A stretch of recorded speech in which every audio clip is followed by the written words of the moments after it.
ओम नमः शिवाय। मेरे शिव चैनल पर आप सबका स्वागत है। सबसे पहले तो आप सभी शिव भक्तों के चरणों में मेरा प्रणाम।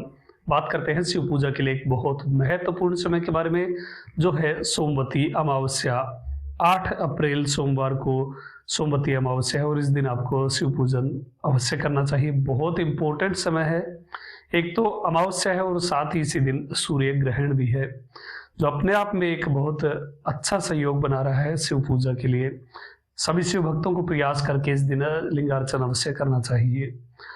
और बहुत सारे शिव भक्त कंफ्यूज है कि इस दिन सूतक लगेगा या नहीं लगेगा, ग्रहण कैसा रहेगा। तो भारत में ग्रहण मान्य नहीं है और इसलिए कोई सूतक नहीं लगेगा ग्रहण का।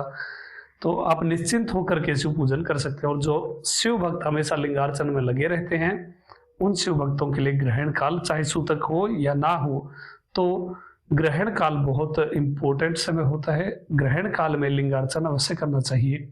जो शिव भक्त हमेशा लिंगार्चन करते हैं, जो केवल शिव के ही आश्रित रहते हैं, ऐसे शिव भक्तों के पास अपना खुद का एक छोटा शिवलिंग होना चाहिए, जिसकी वो पूजा हर समय प्रतिदिन कर सके, ताकि ये किसी मंदिर में आज जाने से आपको कोई ऑब्जेक्शन करता है तो आप घर पर ही उस अपने लिंगम पर लिंगार्चन कर सके ग्रहण काल में।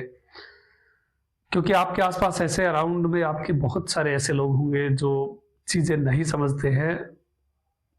बहुत सारी चीजें होती है जो केवल भगवान शिव पर मान्य नहीं होती है, लेकिन फिर भी लोग अज्ञानता के वश पट बंद कर देते हैं। बहुत सारी चीजें होती हैं, उनके बारे में डिस्कस नहीं करेंगे। लेकिन जो शिव भक्त लिंगार्चन करते हैं वो ग्रहण काल में शिव पूजा अवश्य करें। ये बात नोट कर लीजिए, चाहे सूतक लगता है या नहीं लगता है। जो शिव भक्त लिंगार्चन करते हैं वो ग्रहण काल में अपने घर में जो शिवलिंग है उस पर अवश्य अभिषेक करें। अब बात करते हैं क्या विशेष इस दिन आपको शिवार्चन में करना चाहिए। तो सबसे पहले बात करते हैं अभिषेक के बारे में। ऐसा वर्णित है कि अमावस्या को जो कोई भी शिवलिंग को शुद्ध जल से स्नान कराता है, उसे सभी यज्ञों का फल प्राप्त होता है। और जिन शिव भक्तों को अपने पितरों की प्रसन्नता के लिए स्वामी की सेवा करनी है, स्वामी की पूजा करनी है, वो सभी शिव भक्त जो भी पितरों के उद्देश्य से कुछ करना चाहते हैं, स्वामी को अभिषेक करने से पूर्व आप स्वामी से निवेदन करें कि जो कोई भी अभिषेक आप करने जा रहे हैं उससे आपके पितर प्रसन्न हो और आपके परिवार पर कृपा करें। ये निवेदन करके फिर आप स्वामी का अभिषेक करेंगे। तो सबसे पहले आपको शुद्ध जल से स्वामी को स्नान कराना है। इसके बाद पुष्प मिश्रित जल से आप भगवान को स्नान कराएं। पुष्प मिश्रित जल से जो कोई भी स्वामी को अभिषेक करता है, स्नान कराता है, वो सभी लोकों में पूजनीय होता है।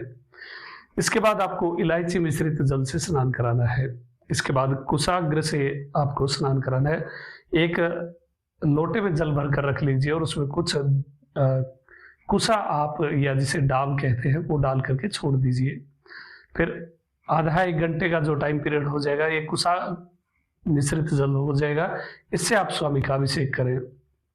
इसके बाद इस सोमवती अमावस्या के लिए महत्वपूर्ण अभिषेक द्रव्यों में से एक है अष्टांग जल। 8 द्रव्यों से बना हुआ जल। जो शिव भक्त पहले से इस चैनल से जुड़े हुए हैं वो अष्टांग द्रव्य के बारे में जानते हैं। जल, दूध, दही, घी, चावल, तिल, सरसों और कुशा का अग्रभाग, ये 8 द्रव्य आप स्वामी को अभिषेक करने के लिए एक लोटे में एकत्रित करें और फिर उससे स्वामी का अभिषेक करें। भक्ति भाव से जो कोई भी इस अष्टांग द्रव्य से, अष्टांग जल से, इसे अष्टांग जल कहा जाता है, इस अष्टांग जल से यदि कोई शिवलिंग को स्नान कराता है भक्ति भाव से, तो ऐसे शिव भक्त को 10,000 वर्षों तक रुद्रलोक में निवास मिलता है, शिव सानिध्य प्राप्त होता है, शिव कृपा प्राप्त होती है। बहुत विशेष ये द्रव्य है, आप नोट करके रख सकते हैं। और बिना वीडियो आए भी आप किसी भी अमावस्या को आप इस अष्टांग द्रव्य से शिवलिंग का अभिषेक कर सकते हैं। आपको अपने जीवन में बहुत सारे बदलाव स्वयं ही आपको अनुभव हो जाएंगे, शिव कृपा आपको प्राप्त होगी। इसके बाद आप देसी गाय के दूध से स्वामी का अभिषेक करें।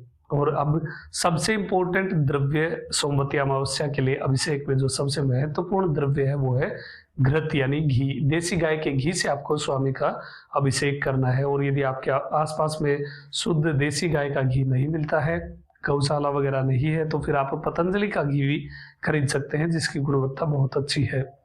तो इस देसी गाय के घी से आप शिवलिंग को स्नान कराएं, अभिषेक करें। घृताभिषेक इतना महत्वपूर्ण है, यदि कोई दूसरा शिव भक्त घी से अभिषेक होते हुए शिवलिंग का दर्शन भी करता है तो उसके पाप भी नष्ट हो जाते हैं।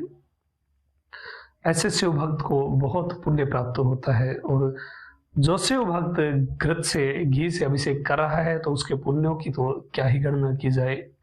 घृताभिषेक के बारे में ऐसा लिखा है कि भगवान घी से अभिषेक करने वाले भक्त के सारे पापों को क्षमा कर देते हैं। तो इसलिए जब भी अवसर आपको प्राप्त हो गाय के घी से आप स्वामी को अभिषेक करें, उन्हें स्नान कराएं। शिवलिंग, जितने भी तीर्थ इस पृथ्वी पर व्याप्त है वो सब शिवलिंग में ही लीन होते हैं। शिवलिंग से बड़ा कोई भी धर्म नहीं है, शिवलिंग से बड़ी कोई भी पूजा नहीं है। इसलिए जब भी आपको अवसर प्राप्त हो, खासकर इस सोमवती अमावस्या और सूर्य ग्रहण के संयोग में आप शिव पूजन अवश्य ही करें। ये पूरे द्रव्यों से आप जब अभिषेक कर रहे होंगे तो नमः शिवाय नमः शिवाय नमः शिवाय बोलते हुए आप इन द्रव्यों का प्रयोग करें, द्रव्यों से स्वामी को स्नान कराएं। अभिषेक के बाद आपको भगवान शिव का श्रृंगार करना है। जो भी आपके पास पुष्प उपलब्ध हो उनसे आप शिवलिंग का श्रृंगार करें। वस्त्र वगैरह जो भी आपको यूज करना है वो कर सकते हैं। कोई भी केमिकल की वस्तु आपको यूज नहीं करनी है जिससे लिंगम को क्षति पहुंचे, ऐसी कोई भी चीज आपको प्रयोग में नहीं लेनी है। बहुत सारे शिव भक्त चंदन के नाम पर डिब्बे रखते हैं जो केमिकल से भरे हुए होते हैं। ऐसे पाउडर किसी काम के नहीं होते हैं। चंदन जो लकड़ी का घिस करके आप यूज करते हैं वही ओरिजिनल चंदन होता है, और उससे भी पावरफुल चंदन जो आपको इजीली आपको प्राप्त हो जाएगा वो है बेलू चंदन, बेलू की लकड़ी का चंदन। इसके बारे में विस्तृत वीडियो मैंने पहले बनाई थी, यहाँ ही बटन पर आपको लिंक मिल जाएगा, वहां जाकर के देख सकते हैं। बेलू चंदन घिसकर आप स्वामी को लेपित करें, या फिर चंदन की लकड़ी आपके पास हो तो उसे घिस करके चंदन निकालें और फिर स्वामी के ऊपर अप्लाई करें। दूसरे जो डिब्बे में पाउडर आते हैं वो सब यूज ना करें, इससे लिंगम को डैमेज होती है। अभिषेक और श्रृंगार के बाद आपको नैवेद्य में खीर का नैवेद्य स्वामी के लिए अर्पित करना है। खीर का भोग आपको लगाना है और फिर अंत में कर्पूर से आरती करें। इस प्रकार आप सोमवती अमावस्या को जैसे भी आपको द्रव्य प्राप्त हो वैसे आप शिवलिंग की पूजा करें, और अधिक से अधिक शिव सानिध्य में बैठ करके नमः शिवाय का जाप करें या फिर अरुणाचल शिव का जाप करें। जो द्रव्य सूची मैंने आपको बताई है, मान लीजिए उसमें से कोई आपको प्राप्त नहीं हो रहा है तो कोई बात नहीं, जो प्राप्त हो रहा है उससे ही शिवलिंग पूजन करें। अन्यथा केवल और केवल शुद्ध जल से ही आप स्नान कराएं, भगवान का अभिषेक करें। जितना आपको मिल जाए या फिर जो मैंने बताया इससे अधिक भी आपको मिल जाए तो वो भी आप सब प्रयोग कर सकते हैं। शिव सानिध्य से बढ़ करके कुछ भी नहीं है। इस दिन ग्रहण काल है तो अधिक से अधिक आप नमः शिवाय नमः शिवाय नमः शिवाय का जाप करें, या फिर अरुणाचल शिव अरुणाचल शिव अरुणाचल शिव, नमः सोनाद्रिनाथाय या महालिंगेश्वराय नमः, जो भी आपको अच्छा लगे भगवान का नाम उसका अधिक से अधिक जाप करें। आशा है आप सभी शिव भक्त इस विशेष समय पर, इस पर्व काल पर शिवलिंग पूजा अवश्य ही करेंगे। अभी तक के लिए इतना ही। आपका दिन शुभ हो, महादेव कृपा करें। अरुणाचल शिव। ओम नमः शिवाय।